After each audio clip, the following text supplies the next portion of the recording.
The mop water was still warm when I heard the knocking. I want to be precise about this because precision is what I had. Not courage, not training, not any kind of authority that anyone would recognize. I had a ring of 43 keys, a mental blueprint of every electrical panel and steam pipe in a building that covered 112,000 square feet across 2 stories. And I had the particular kind of attention that comes from 17 years of being the person who notices what's wrong before anyone else arrives in the morning. My name is Earl Dupree. I was 54 years old. I was the night custodian at Garfield Consolidated Middle School in Harmon, Ohio. And on Thursday, October 9th, at approximately 9:40 p.m., I was running the buffer across the main gymnasium floor because Friday was picture day. And picture day meant the gym got used for overflow portraits, and overflow portraits meant the floor needed to look like someone cared about it. I cared about it. I want that noted. The school had been empty since 3:45 that afternoon. Teachers cleared out by 4. The after-school chess club, the last holdout, locked their room at 5:15.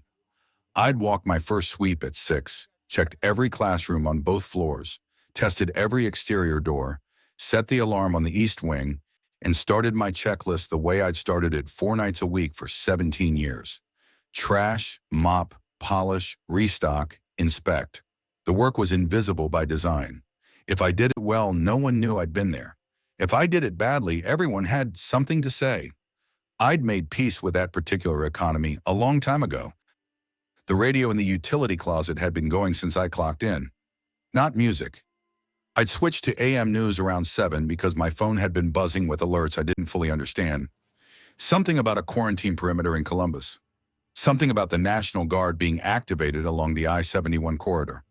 The governor had held a press conference at 5, but I'd only caught fragments between hallways. The words were clinical, containment, biological incident, shelter advisory. They used the kind of language designed to sound serious without triggering panic. And because I am a man who has spent his life responding to institutional language by doing exactly what it says, I noted the advisory, confirmed the school was empty, and went back to buffing the gym floor. Columbus was 90 miles southeast.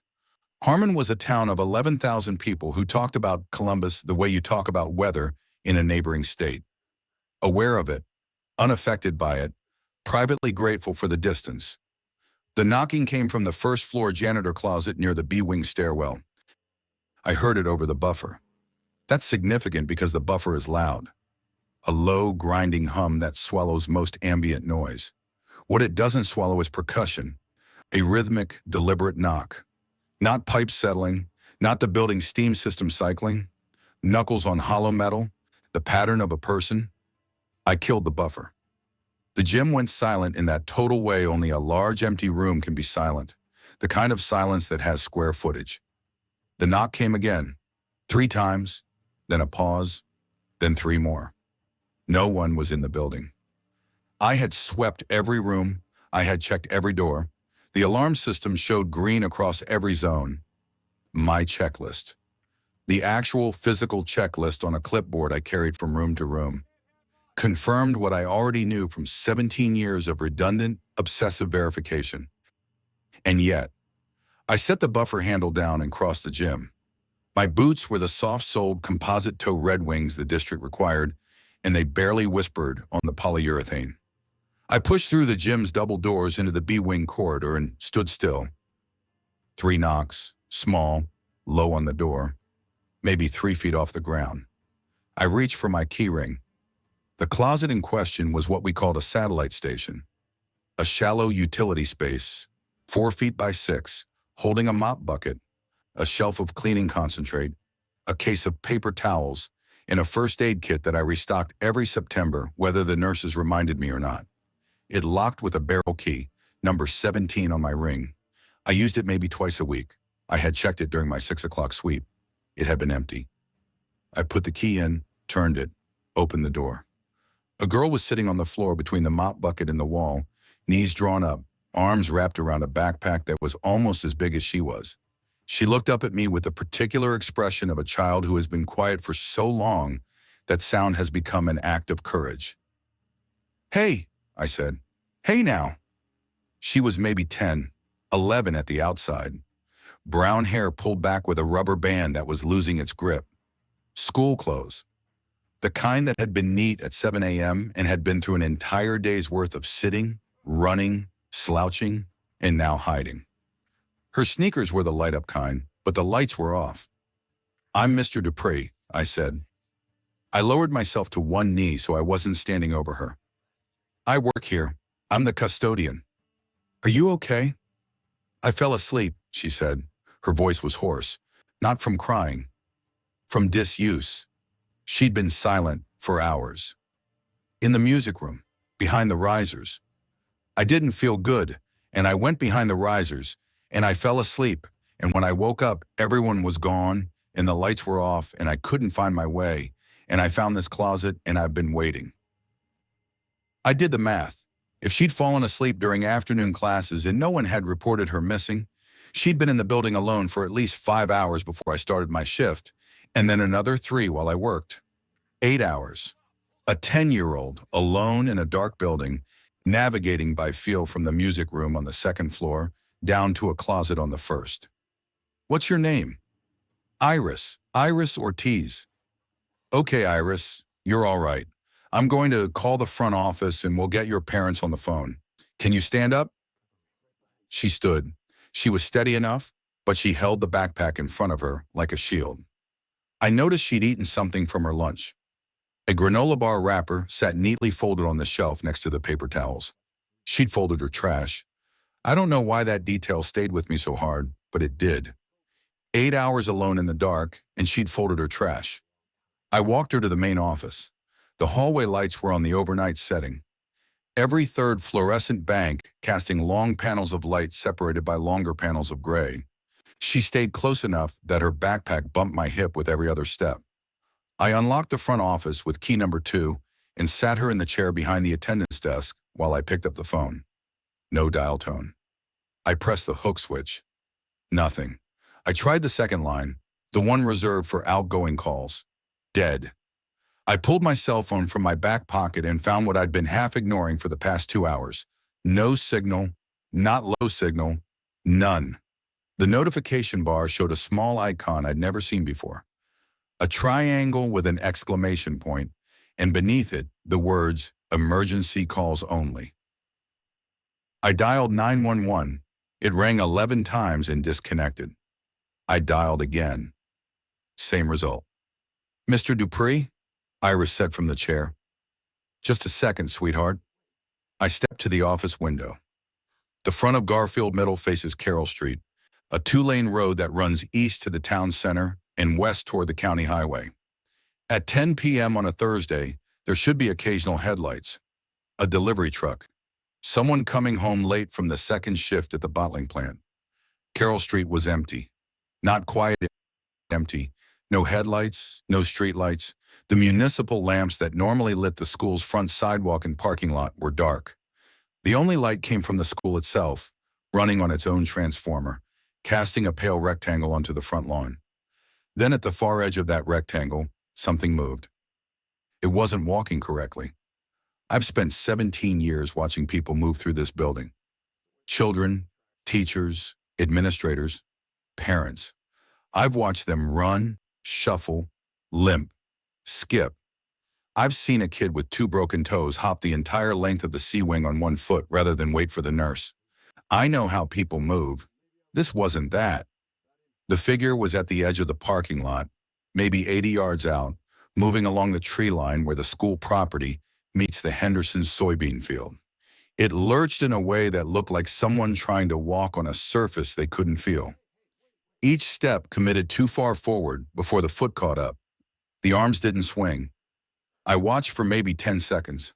Then the figure turned toward the school, and the light caught its face.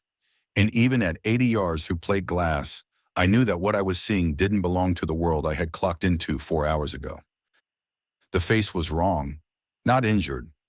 Wrong. The skin had a quality I couldn't name then, but can now. It looked like something wearing its own surface loosely, the way a rubber glove fits when there's air trapped inside. The mouth was open, but not breathing. "Mr. Dupree?" Iris said again. I stepped back from the window. I closed the blinds. I did this calmly because calmness was the only thing I could offer a 10-year-old in an empty building at night. And because 17 years of responding to problems with procedure had made procedure my native language, even when procedure had nothing to say about what I just seen. Iris, I need you to stay right here for a minute, right in that chair. Can you do that? She nodded. I walked out of the office and down the main corridor to the East Wing entrance, the door nearest the parking lot. It was a steel frame fire door with a push bar, alarmed, set into a cinder block wall. I checked the lock, engaged. I checked the alarm contact, green. I pressed my face to the narrow window beside it and looked out. There were more of them now.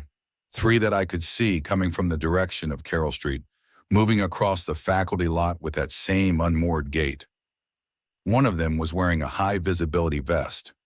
Road crew, maybe, or a crossing guard. The vest caught the school's exterior light and flashed like a slow, broken signal. I stepped back and did what I knew how to do. I started walking the perimeter. Garfield Middle has 22 exterior doors. I know this because I check every one of them every night. 14 are standard fire exits with push bars. 4 are the main entrance doors. Double glass, electromagnetic locks tied to the security system. 2 are loading dock doors in the kitchen wing. 1 is the boiler room hatch, which opens onto the maintenance yard.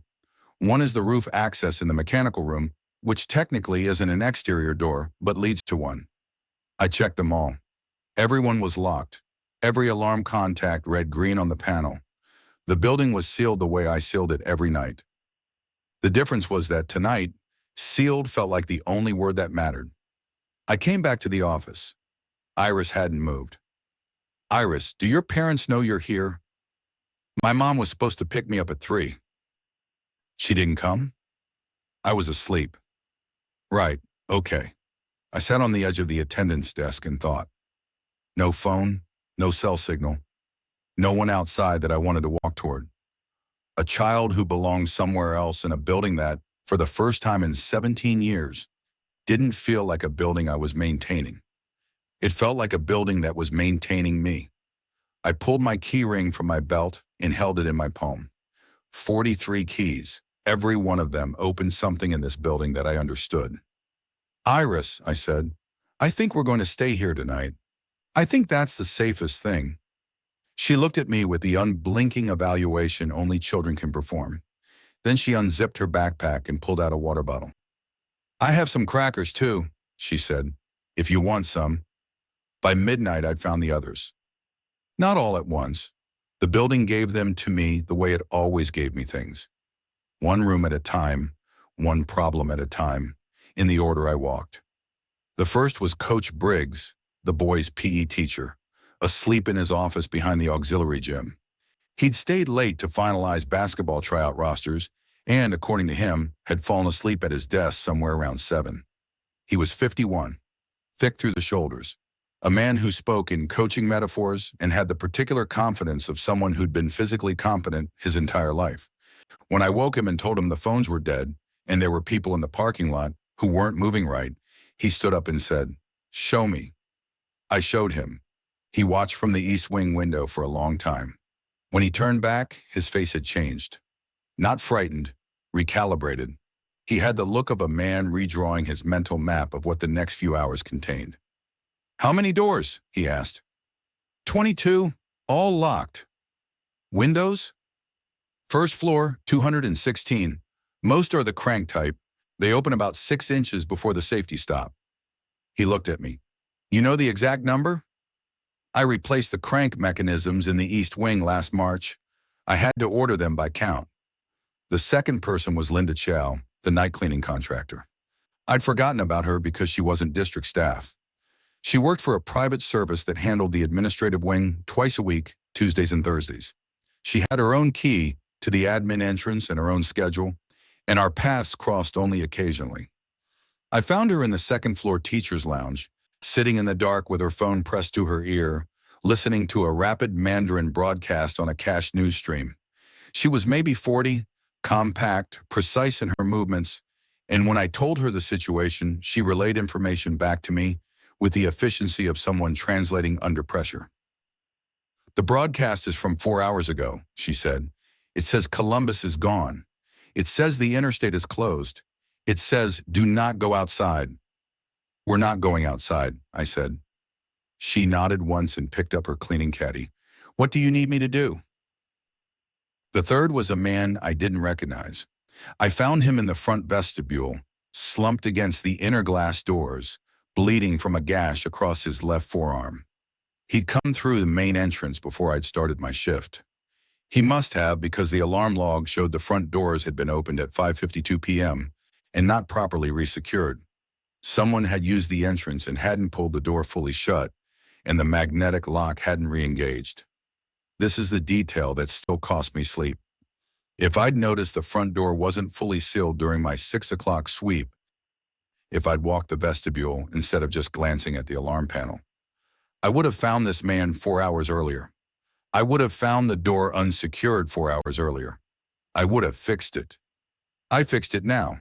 I pulled the door tight, heard the magnetic lock click, and checked the panel. Green.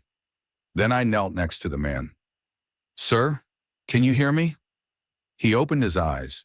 He was mid-30s, dressed in jeans and a flannel work shirt, and the wound on his arm was a ragged tear that had bled heavily but was starting to clot.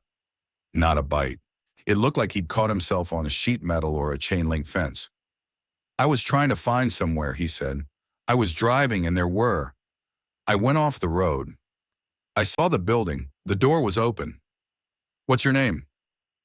Marcus. Marcus fell. Okay, Marcus. I'm Earl. Can you walk? He could walk. I brought him to the office where Iris was sitting exactly where I'd left her, eating crackers with the methodical patience of a child who has decided that following instructions is the thing she can control. 4 people, a custodian, a coach, a cleaning contractor, and a stranger who walked in through a door I should have caught. In a building designed to hold 740 students and 60 staff, we were a rounding error, but we were what the building had. I locked the office door and sat down with my clipboard. I inventoried what we had, because inventory was the only thing I knew how to do that felt like action. The cafeteria kitchen held bulk supplies locked in the walk-in pantry: canned vegetables, industrial peanut butter, shelf-stable milk in cartons, crackers, dried pasta, and 30-gallon bags of rice. I estimated roughly 2 weeks of food for 4 people if we were careful, longer if we were disciplined. The kitchen also had running water. The school was on a municipal line fed by a gravity tank on Henderson Hill, which meant water pressure would last as long as the tank held, regardless of whether the pumping station was still operational. Electricity was stable. Garfield ran off a dedicated transformer on the municipal grid, and for now the grid was live. If it went down, the school had no generator. I knew this because I'd written 3 separate maintenance requests for an emergency generator over the past decade, and all 3 had been filed and forgotten. The building was modern enough to have a security system and old enough that nobody had funded the infrastructure to back it up. Medical supplies were thin. The nurse's office had a first aid kit, an AED, a blood pressure cuff, and a locked drawer of children's ibuprofen and epinephrine auto-injectors. I dressed Marcus's arm with gauze and tape while Linda held a flashlight steady. The wound was ugly but shallow. He said he'd torn it climbing over a guardrail on Route 58. What did you see out there? Coach Briggs asked him.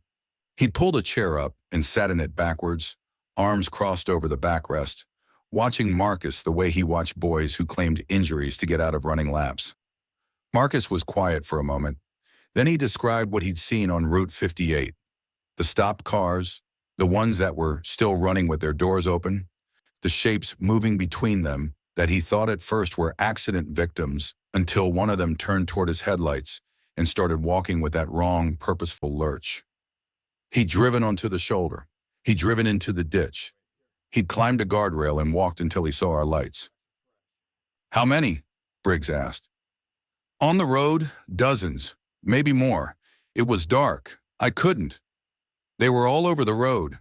Some of them were under cars, crawling. Iris, from her chair, said nothing.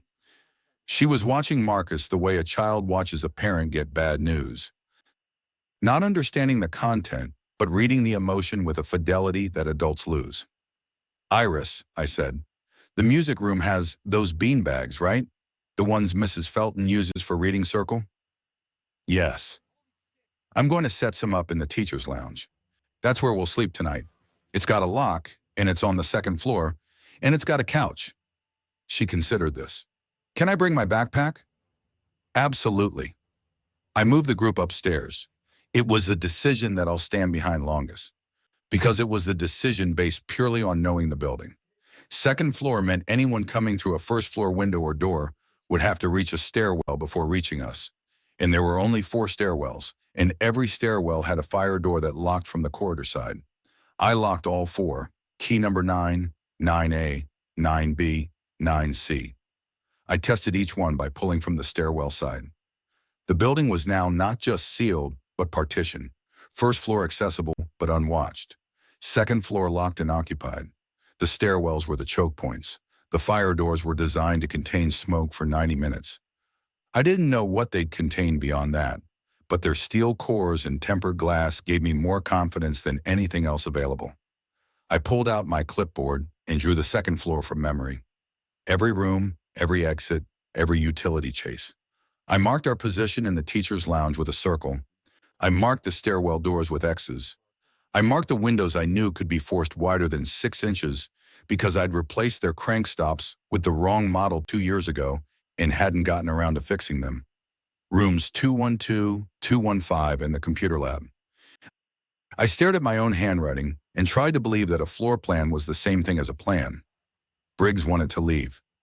He announced this at 1 a.m., standing by the lounge window with his arms folded, staring out at the dark campus where shapes moved with the slow, tidal regularity of something that didn't need to sleep. My wife is at home, he said. My daughter. They're 6 miles from here. The phones are dead, Linda said from the couch, where she sat with her hands folded in her lap, a posture of containment so precise it looked almost meditative. You don't know what's between here and there. I know what's here. 4 people in a school with no guns, no generator, and no plan. We have a plan, I said.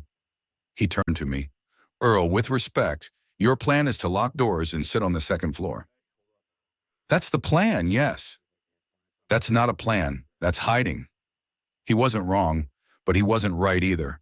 And the difference between those two things was the difference between staying alive in a building I understood and walking into a night I didn't. I'd seen what was in the parking lot. He'd seen the same things. The disagreement wasn't about information. It was about which fear was louder. His fear was for people he loved who were somewhere else. Mine was for people I was responsible for who were right here. Coach, I said. I used his title because he responded to titles. It was how his world was organized.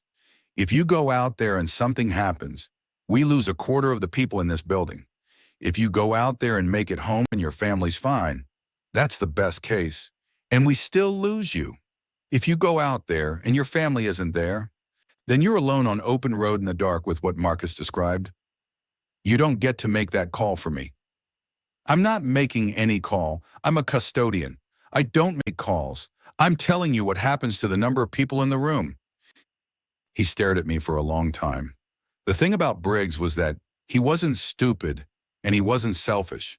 He was a man whose entire identity was built on physical competence, on being the person in the room most capable of action, and inaction felt to him like cowardice in a way that it didn't feel to me.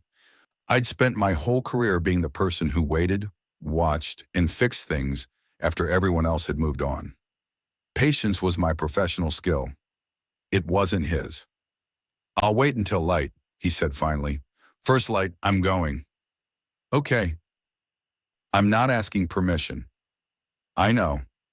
He went to the corner of the lounge and sat down on the floor with his back against the wall and his coaching binder in his lap, flipping through tryout rosters for a basketball season that was never going to happen. From across the room, I could see his lips moving slightly. I think he was praying, though I never asked and he never said. Iris was asleep on 2 beanbags pushed together, her backpack hugged to her chest. Marcus sat near her with his injured arm resting on a pillow Linda had taken from the nurse's office, his eyes half closed, watching the ceiling the way you watch a ceiling when you're trying to stay awake because sleep means letting go of the idea that vigilance matters. Linda caught my eye. She tilted her head toward the hallway. I followed her out. The broadcast I heard, she said quietly, it said 48 hours. It said the military was establishing corridors and people should shelter for 48 hours. You believe that? I believe that someone said it 4 hours ago. I believe that 4 hours ago, someone still had the power to broadcast it, and that's something. It was something. In the economy of what we had, it was a lot. The first floor was breached by 4 a.m.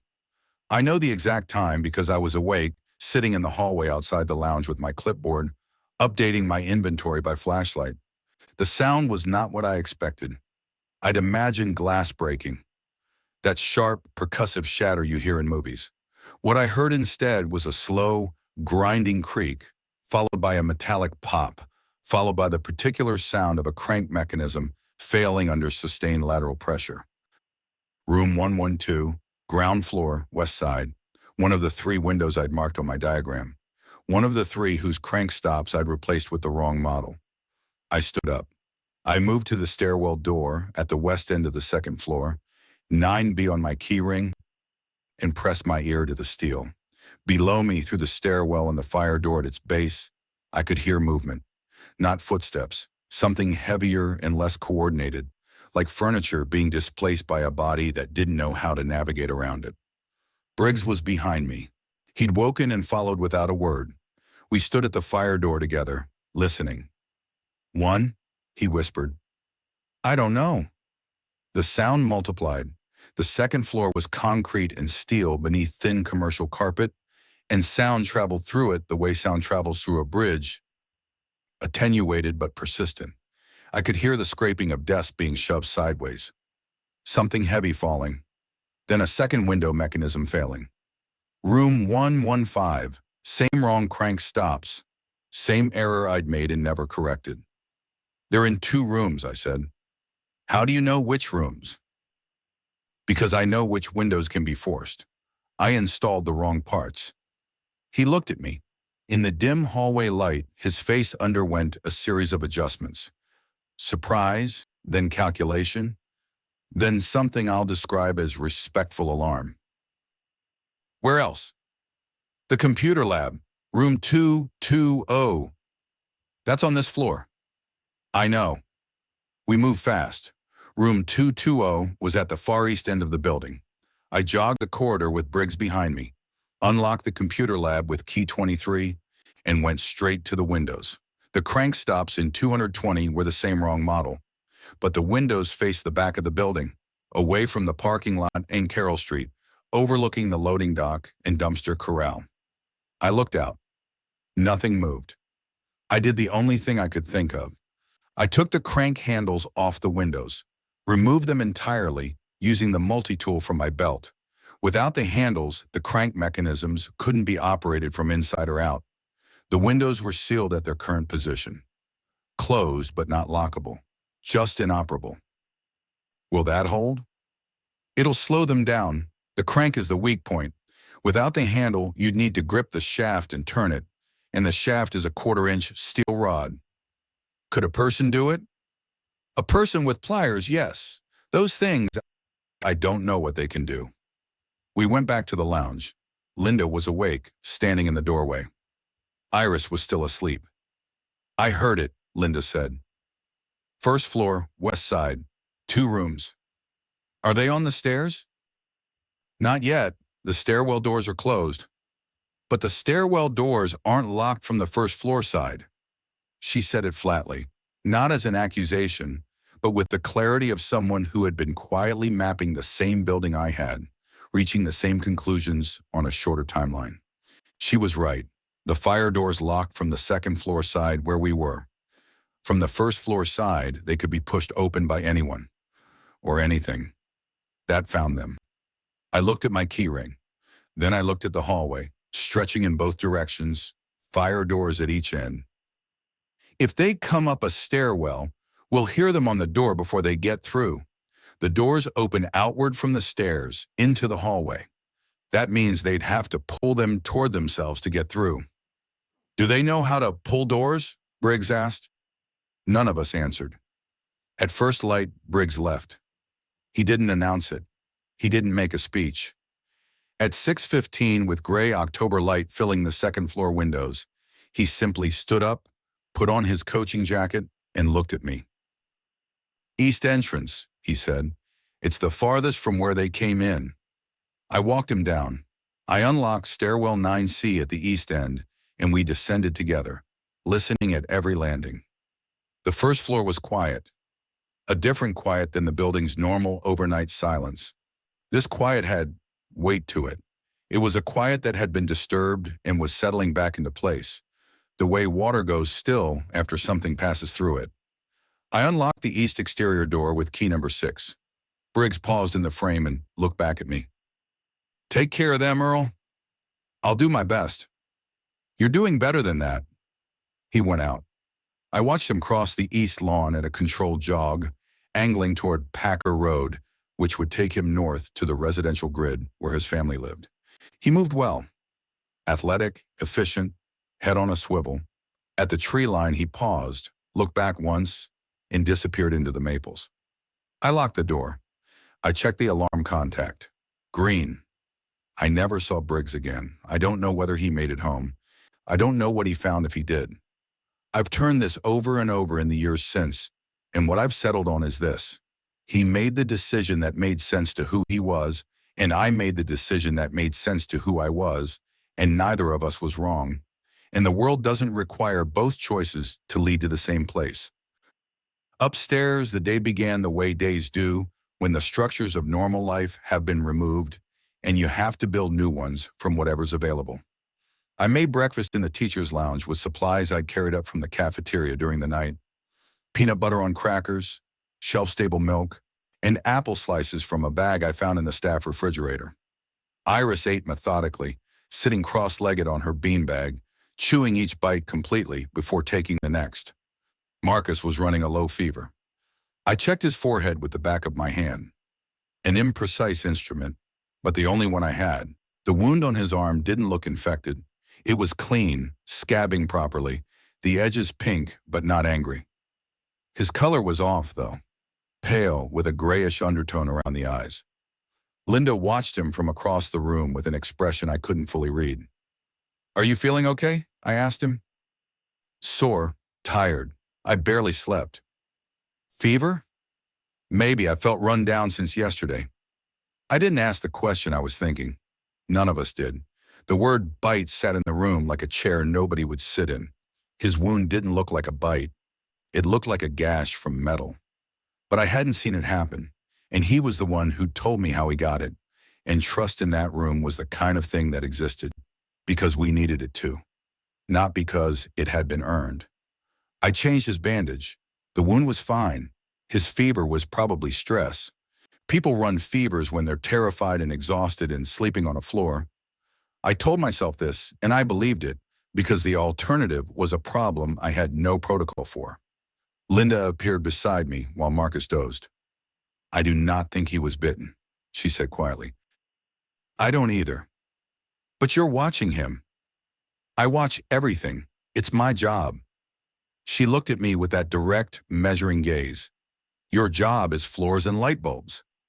My job is making sure nothing in this building hurts anyone." By noon, the first floor was no longer ours. I charted its loss from above, listening. The sounds traveled through the floor in narratives I could read because I knew what every room contained. The crash of a rolling whiteboard falling in room 108. The sustained clatter of desk chairs being overturned in sequence as something moved down a row in room 114. The wet, heavy sound of the walk-in cooler door in the kitchen swinging open and striking the wall. A sound I'd heard 1,000 times from above and could identify as precisely as a birdwatcher identifies a call.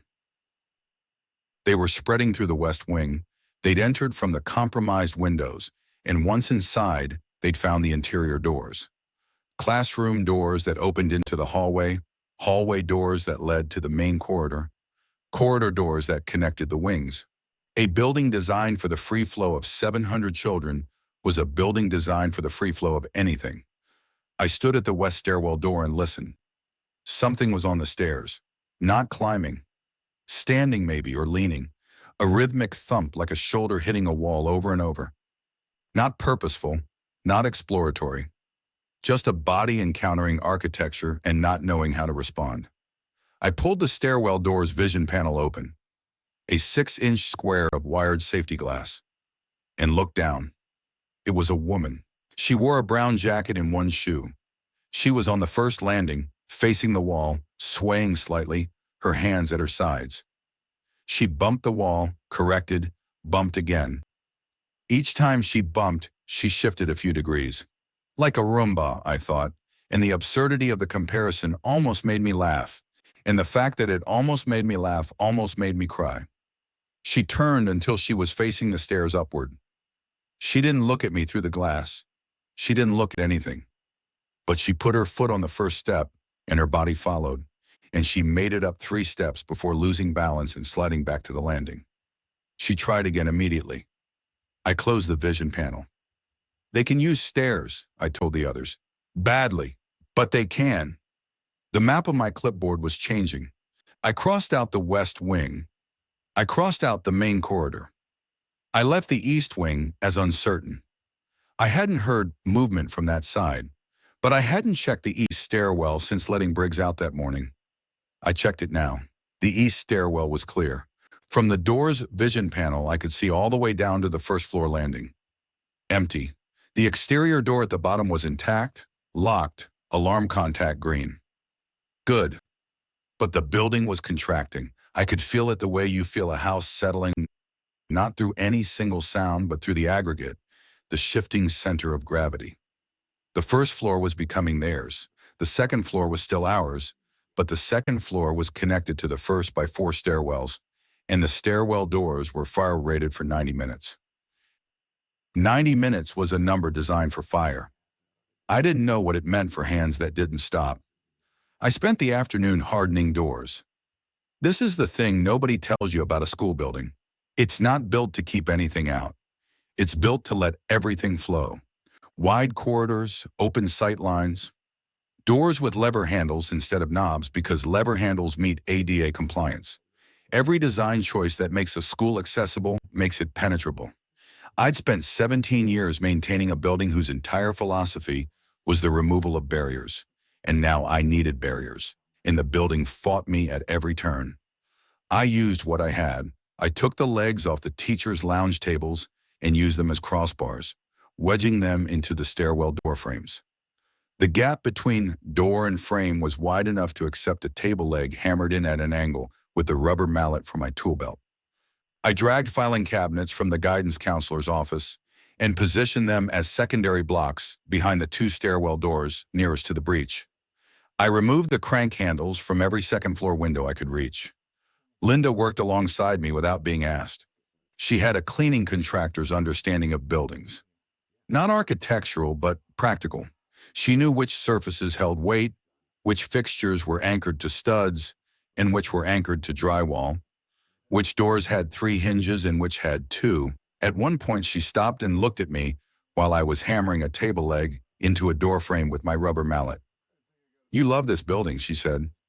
It wasn't a question. I didn't answer it as one. "I've been here since it was repainted in '09. I refinished the gym floor myself. I replaced every toilet in the B wing the summer of 2016 because the district wouldn't pay a plumber. I know where every pipe runs, where every wire goes, where the roof leaks, and where it pretends to leak. I know which ceiling tiles are load-bearing and which ones were put up wrong by the contractor who cut corners in the east wing." I hammered the leg tighter. "So yes, that is a kind of love that most people don't recognize. Most people don't recognize the floors either. That's sort of the point." Iris followed us as we worked. She didn't get in the way. She carried things, rolls of tape, zip ties from my utility bucket, the flashlights I'd gathered from every classroom emergency kit on the floor. She organized them by size and placed them in a row outside the lounge door. At one point, she found the labeler I kept in my custodial cart and labeled each flashlight with its location of origin: RM204, RM207, Comp Lab, Music RM. "Iris," I said, "you don't have to do that." "I want to know where they go back," she said. The sentence hit me in a place I didn't expect. where they go back. She was maintaining the assumption that things would be returned, that rooms would be rooms again, that a flashlight taken from the music room would someday sit in the music room's emergency bracket, waiting for a power outage during choir practice. She was preserving the idea of the school. I turned away so she wouldn't see my face. Marcus's fever broke that afternoon. He woke from a long sleep on the lounge couch, looking clearer, more present, and asked for water. I gave him a bottle and watched him drink. No tremors, no confusion, no grayness. Whatever his fever had been, it was gone. The knot in my stomach that I hadn't acknowledged loosened slightly. "I heard you working," he said. "The hammering." "Sorry." "Don't be sorry. It's the best sound I've heard in 24 hours. He sat up. "I'm a welder. I was. If you need someone who's good with metal, I'm your guy." I looked at him. His arm was injured but functional. His eyes were steady. "Can you work with what's in a school?" "I can work with anything that's steel. You got a torch anywhere?" "The shop classroom. Room 102. We both paused. Room 102 was on the first floor. The first floor was no longer ours. The decision came at dusk on the second day. I was standing at the west stairwell door, my ear against the steel. The sounds below had changed. Throughout the afternoon, the movement on the first floor had been scattered in random collisions with furniture, the occasional thud of a body finding a wall. But as the light faded, the sounds gathered, concentrated. The thumping on the stairwell door became more frequent, not rhythmic, not intelligent, but persistent in a way that felt like accumulation. More of them, finding the same point, pressing, leaning, bumping. A rising pressure that didn't require intent to be effective. The table leg I'd wedged into the frame was holding. The filing cabinet behind it was holding. But holding is not the same as permanent, and the fire door's hinges were designed for controlled opening, not for sustained lateral force applied by weight that didn't tire and didn't stop. I went to the east stairwell and looked down. Still clear, still quiet. The east wing had remained silent all day. Whatever had come through the west wing windows hadn't yet found its way through the connecting corridors to the east side. Then I heard it. Not from below, from the west end of the second floor hallway. From behind the door I'd barricaded. The table legs snapped. Not all at once. The sound was a prolonged crack. Wood splintering under continuous pressure, followed by a metallic scrape as the filing cabinet shifted 3 inches across the linoleum. Through the vision panel, I could see the door bowing inward. Behind it, a mass of shapes pressed without coordination, without strategy, with nothing but the brute arithmetic of bodies against a barrier. "Earl!" Linda's voice from the lounge.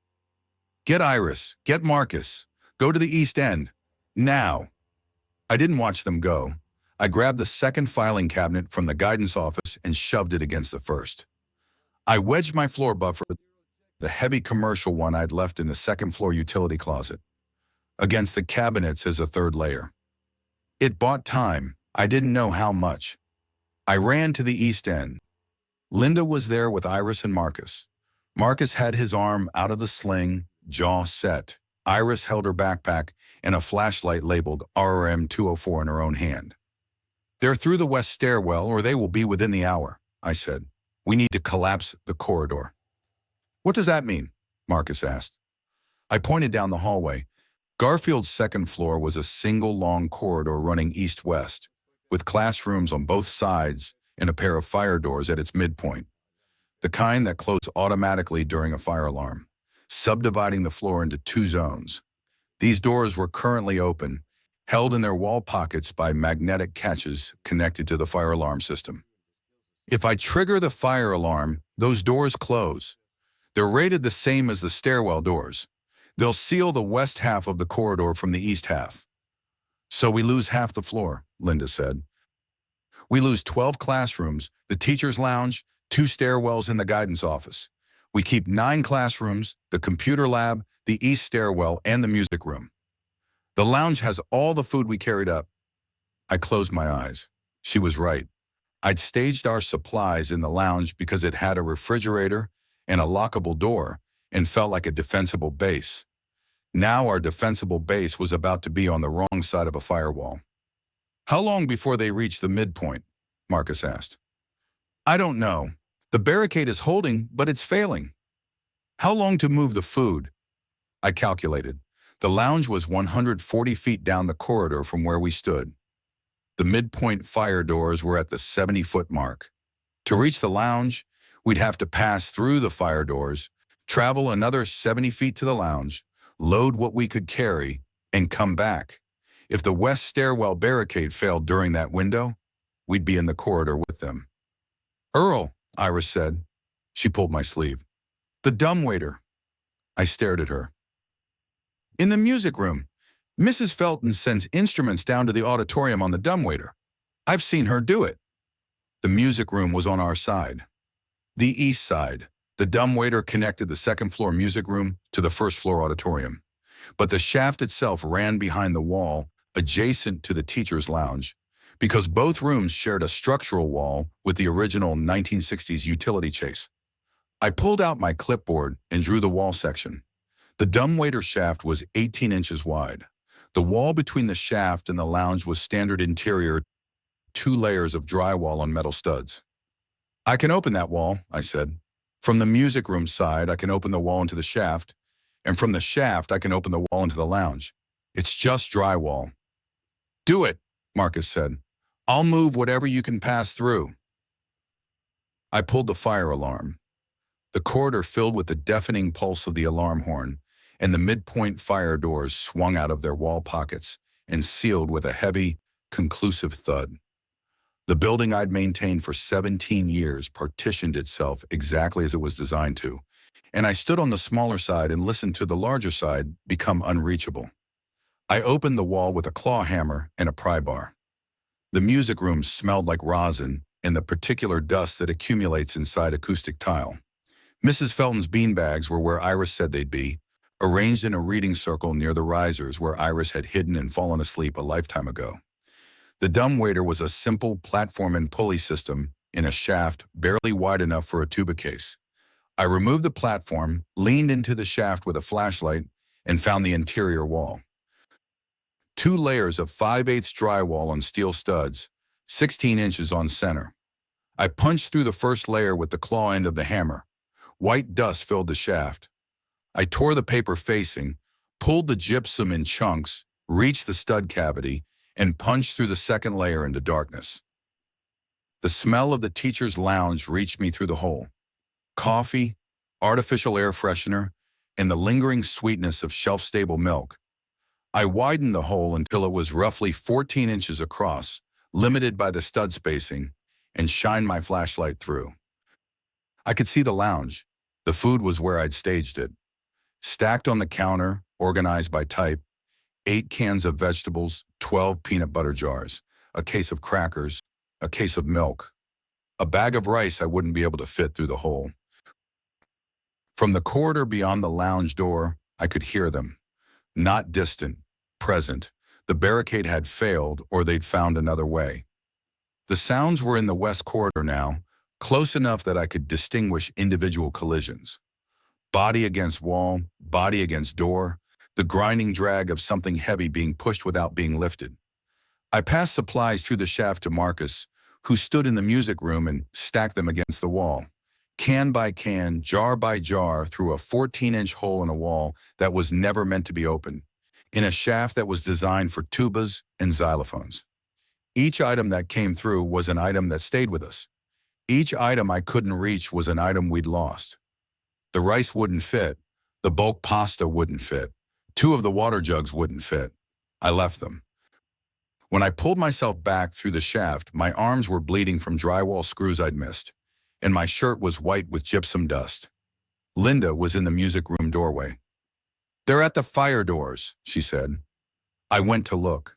From the east side of the midpoint fire doors, I could hear them pressing against the other side. The same patient, unthinking accumulation. Weight without intent. I put my hand on the steel surface and felt it vibrate, just barely, like a bridge with distant traffic. "These are the same rating as the stairwell doors," I said. But they're wider and they're anchored into the structural wall, not the frame. They'll hold longer. How much longer? I didn't know. The answer depended on how many bodies were pressing, and the number of bodies depended on how many had found the windows. And the number that found the windows depended on how many were outside. And that number was something I couldn't see from where I stood. Long enough, I said, because someone needed to say it. We settled into the east wing the way water settles into whatever container holds it.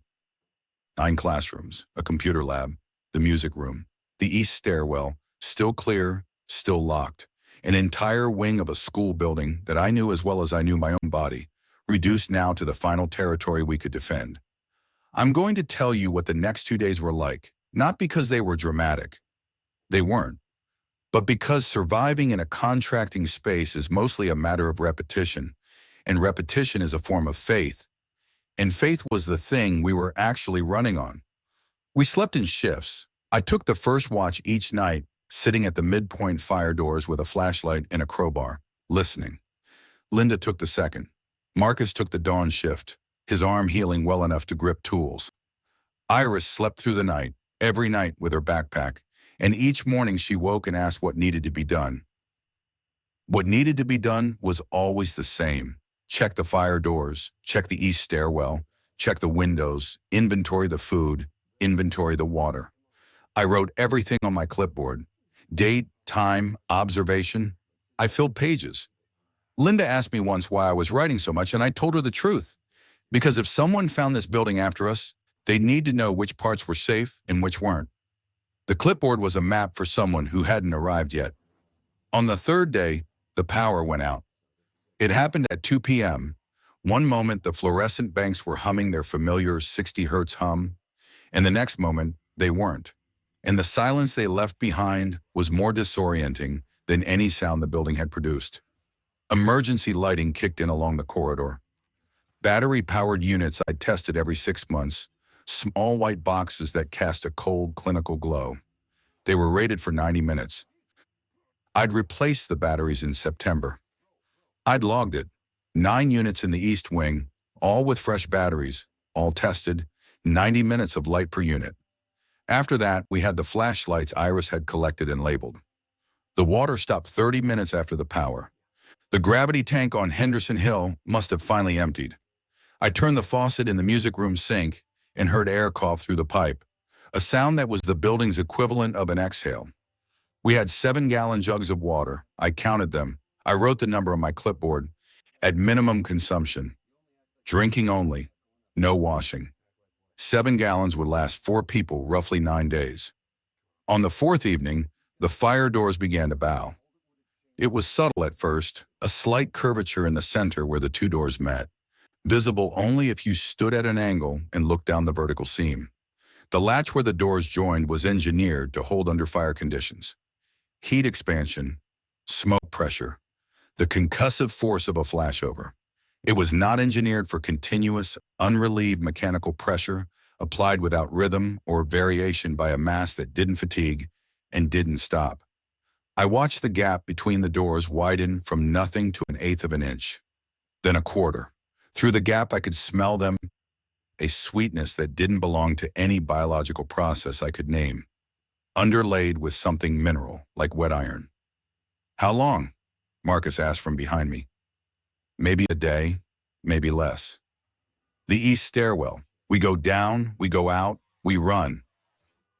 To where? Anywhere that isn't here.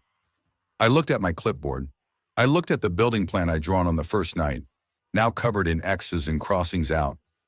The navigable space reduced to a sliver of what it had been. This building, my building, the one I'd cared for and cleaned and repaired and known, was becoming uninhabitable.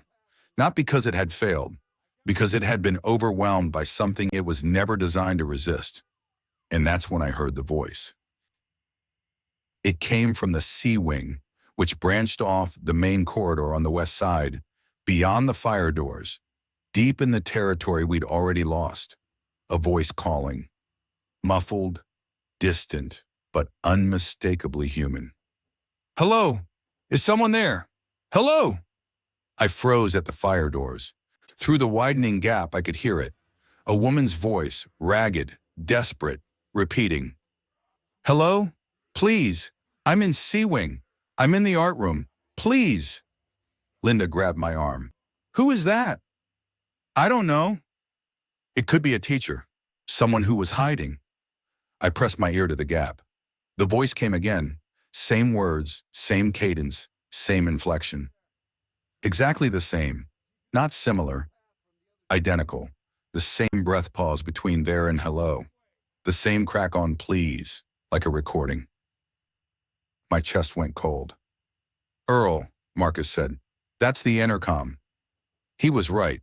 The C-Wing art room had a wall-mounted classroom audio unit. A combination speaker and microphone connected to the school's intercom system, installed 3 years ago as part of a security upgrade. The units had a feature I'd helped wire, a recorded announcement function that could be triggered by a button press and would loop until manually stopped. Teachers used it for class transitions.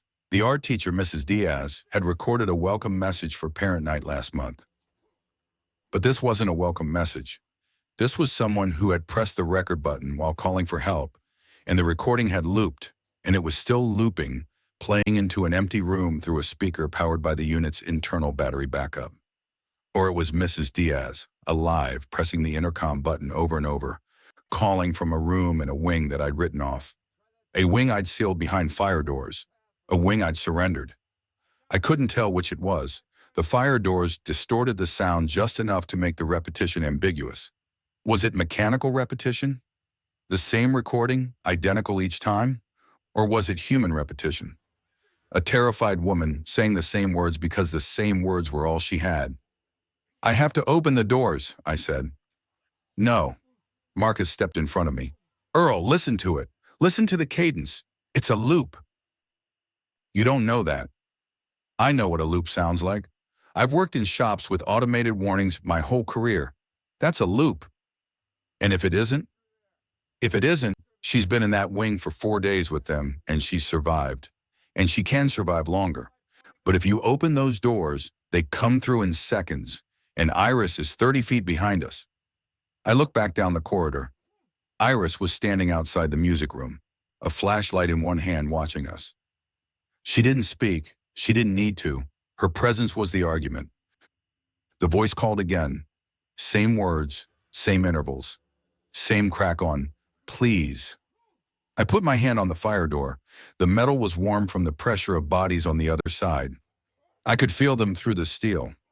Not individually, but collectively, a massed, ambient weight that had no mind and no malice and no capacity for negotiation. If I opened the door and it was Mrs. Diaz, I would save a woman I'd known for 3 years. A woman who kept a cactus on her desk and always said good morning to me by name. Not the janitor, not custodial, but Earl. If I opened the door and it was a recording, I would kill everyone behind me. I stood there for a long time. Then Linda was beside me. She'd gone to the music room and come back, and she was holding the intercom handset from room 209, the last functional unit on our side. "The intercom is a closed system," she said. "Battery backup on each unit. If I press the talk button on this handset, it will broadcast to all units on the network, including C-Wing." She pressed the button and spoke into the handset. "This is the East Wing. If there is someone in C-Wing, please change your message. Say a different word. Say anything different." We waited. 30 seconds. A minute. The voice came again. "Hello, is someone there? Hello. Please. I'm in C-Wing. I'm in the art room. Please." Same words, same cadence, same crack. Identical. An unchanged loop, unresponsive to an external prompt. A recording. It had been a recording the whole time. I took my hand off the fire door. My legs gave out, and I sat down on the corridor floor and put my face in my hands. I'd been ready to open the door. I'd been ready to let them through for a ghost, for a voice that no longer had a person behind it, for words that had outlived the mouth that spoke them and were playing on repeat in an empty room at the end of a lost wing in a building that was shrinking towards silence. Marcus sat down next to me. He didn't say anything. He just sat there shoulder to shoulder, 2 men on a linoleum floor that I'd stripped and waxed so many times I knew its color wasn't the original. The original was a pale green that had yellowed under decades of wax and had been sealed over in 2014 with a semi-gloss that I'd selected from a sample book because it was the closest match I could find to what the building had looked like when it was new. Nobody else in the world knew that. "We go tonight," I said. "East stairwell, out the east door, and we run." We left at 3 a.m. I unlocked the east stairwell with key 9C. I unlocked the exterior door with key number 6. The night air hit us like cold water. Clean and black and enormous after 4 days inside. Marcus carried the food in 2 duffel bags from the gym closet. Linda carried the water. Iris carried her backpack and a flashlight labeled Music RM. I went last. I stood in the east doorway and looked back into the stairwell, and through the stairwell into the corridor, and through the corridor into the darkness where the rest of the building waited. Still standing, still full, no longer mine. I had 43 keys on my ring. I removed key number 1, the master, and hung it on the hook inside the door frame where we kept the spare for the morning shift, in case someone came, in case someone needed to get in case the building was still, somehow, a place where a person could walk through a door and find what they needed and be safe. I locked the door from outside with the deadbolt key. Then I put the ring in my pocket and walked across the east lawn where Briggs had disappeared 2 days before, toward a road I couldn't see in the dark. We made it to a farmhouse on Route 58 by dawn. The family there had a working generator and a CB radio and a toddler who stared at Iris like she was a returning astronaut. They gave us water and floor space and the kind of quiet that comes from people who understand that silence is sometimes the most generous thing you can offer. I sat on their porch that first morning and watched the sun come up over the soybean fields, and I thought about the building. Not about what was inside it now, about what it had been. The gym floor I'd refinished by hand, the crank windows I'd ordered parts for, the ceiling tiles, the steam pipes, the legal pad inventories, the 17 years of arriving after everyone left and leaving before anyone arrived. A building that nobody thanked me for keeping, that I kept anyway, because keeping it was the thing I knew how to do, and doing it well was the closest I'd ever come to saying something out loud about who I was. Iris sat beside me on the porch. She had her backpack open, and she was looking at the flashlight from the music room, turning it over in her hands, reading her own label. "Mr. Dupree," she said. "Yeah. When we go back, I'll show you where this goes." I didn't tell her we weren't going back. I didn't say that the building she remembered was gone. I just looked at the label she'd made. Music RM, in neat block letters from a Custodian's labeler, and understood that she was doing the same thing I'd always done, maintaining the idea that things have a place. That order persists, that someone somewhere is keeping track. "Okay, Iris," I said. "It's a deal."